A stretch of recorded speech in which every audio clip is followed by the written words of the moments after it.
ఇవ్వండి.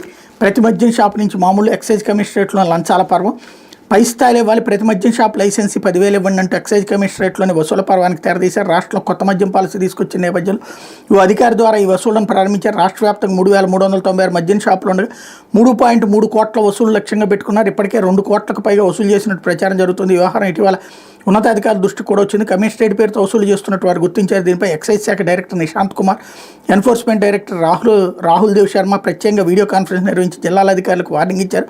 కమిషనరేట్లోని ఓ అధికారి ఈ వసూళ్ల పర్వాన్ని ఎలా చేపట్టారని దానిపై కూడా అనుమానాలు ఉన్నాయి. జిల్లాల్లో వసూళ్లకు పాల్పడితే అవి కమిషనరేట్ల దృష్టికి రావు, కానీ స్వయంగా కమిషనరేట్ నుంచి వసూలు వ్యవహారం కొనసాగితే ఇంతకాలం ఉన్నతాధికారుల దృష్టి ఎందుకు వెళ్లలేదనే ప్రశ్నలు తలెత్తున్నాయి. అయితే ఇదంతా జిల్లాల అధికారుల పని, కమిషనరేట్కి సంబంధం లేదని చెప్పే ప్రయత్నాలు కూడా మొదలయ్యాయి. కమిషనరేట్ అధికారులను కాపాడేందుకు ఈ వసూలు వ్యవహారం జిల్లా అధికారులపైకి నెట్టే ప్రయత్నాలు జరుగుతున్నాయి. గతంలోనూ ఎక్సైజ్ వసూలు వ్యవహారాలు కనిపించేవి, అయితే అవి జిల్లా స్థాయికి పరిమితమయ్యి ఎక్సైజ్ స్టేషన్ల వారీగా చేసిన వసూలు జిల్లా స్థాయి పై స్థాయికి చేరేవి. ఇందులో కమిషనర్, అధికారులు, ఉద్యోగులు జోక్యం చేసుకునేవారు కాదు, కానీ ఇప్పుడు నేరుగా కమిషనరేట్ నుంచి వసూలుకు దిగారు.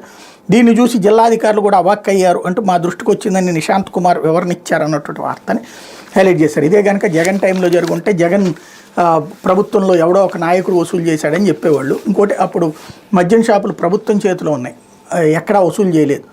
ఇప్పుడు వసూలు జరుగుతుంటే ఇది ప్రభుత్వానికి సంబంధం లేదు, అధికారులు మాత్రమే తప్పు అన్నటువంటి కోణాన్ని ప్రొజెక్ట్ చేస్తున్నారు. మంచిది, నిజమే, అధికారులు వసూలు చేయడం అన్నటువంటి దాన్ని ఆ నిజమైన కోణంలోనే వార్త రాసుకొచ్చారు. ఇది దినపత్రికలో వచ్చిన వార్తలు వెనకాల జరుగుతున్న పరిణామం.